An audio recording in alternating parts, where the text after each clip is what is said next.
Welcome to Twisted Threes. Don't forget to subscribe and hit the notification bell. We had been looking forward to this camping trip for weeks. My friends and I had a tradition.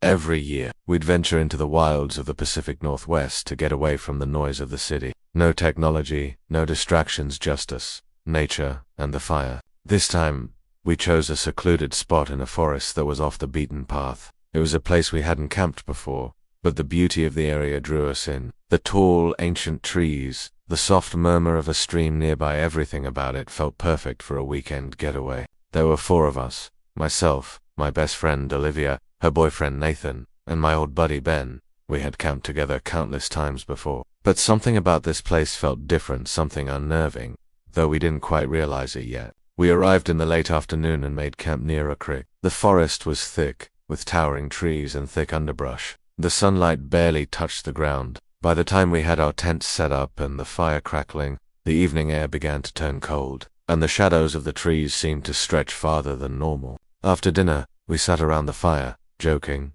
talking, and sipping on some beers. The woods around us were quiet, eerily so. Usually, there's some ambient noise, bugs, birds, even the wind rustling through the leaves, but here, it was dead silent. Just the crackling of the fire. As the darkness deepened, I noticed something strange. The air felt still, almost too still. The hairs on the back of my neck began to prickle, but I brushed it off as being paranoid. Ben, ever the skeptic, mocked me for it, telling me that I'd been spending too much time watching horror movies. I laughed along, trying to shake the growing sense of unease. It wasn't long before we started hearing faint whispers. At first, we all thought it was the wind. The trees were old, and the creaking branches could create some odd noises. But then the whispers grew clearer. It was as if the trees themselves were murmuring, like a conversation was taking place just beyond our campfire light. "Did you hear that?" Nathan whispered, his eyes darting around the shadows. "Probably just the wind," I said, though my voice was shaky. But Olivier wasn't so sure. "It's not the wind," she said, her voice low and tense. "Listen." And then we all heard distinct voices, not whispers carried by the breeze, but clear, deliberate sounds, words, our names. Olivia, Nathan, Ben, Meek. The voice was soft, almost melodic, but it was unmistakably real. I looked over at my friends. They looked just as unsettled as I felt. But no one spoke. We just stared into the darkness, waiting. The whispers came again.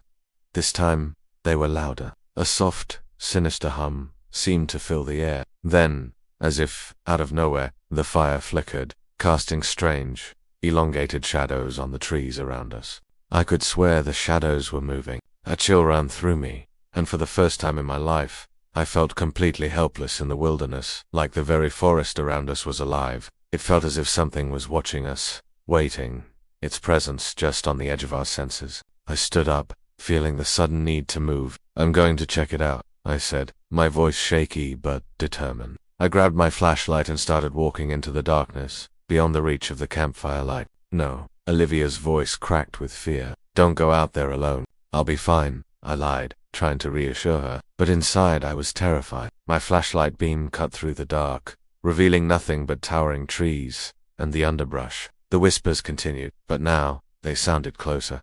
And, somehow, they were getting more desperate, more frantic. "Mike, help us, ... My heart pounded in my chest as I scanned the trees. There was something wrong here. I couldn't put my finger on it, but I knew the forest was hiding something. I felt it in my bones. The temperature had dropped drastically, and my breath was visible in the cold air. I turned back to the camp, relieved to see my friends still sitting around the fire. But as I walked back, I realized that the whispers had stopped. Everything was silent again. When I reached them, I realized something else, something far more disturbing. The shadows around the fire had shifted. They were longer, more twisted, and they didn't look like regular shadows. They were like figures moving towards it. "Guys," I said, voice trembling, "we need to leave." "No." But as soon as I spoke, the whispers returned louder than ever. "Live, before it's too late." Olivia stood up in a panic. "What's going on? What is that?" Her eyes were wide, her face pale, and her voice was shaking. The fire flickered once more, and for a moment, I could have sworn I saw something standing at the edge of the camp. A figure, tall, thin. It looked like a person, but the shadows distorted its form. It had no face, just a dark void where its head should be. Ben, who had been the most skeptical of us all, turned ghostly white. He didn't say anything, but I could see his eyes darting around. searching the trees. "We need to get out of here," I said again, my heart pounding. The air felt thick, almost suffocating, as if the forest itself was closing in on us. We packed up in a frantic rush, barely speaking, our movements hurried and panicked.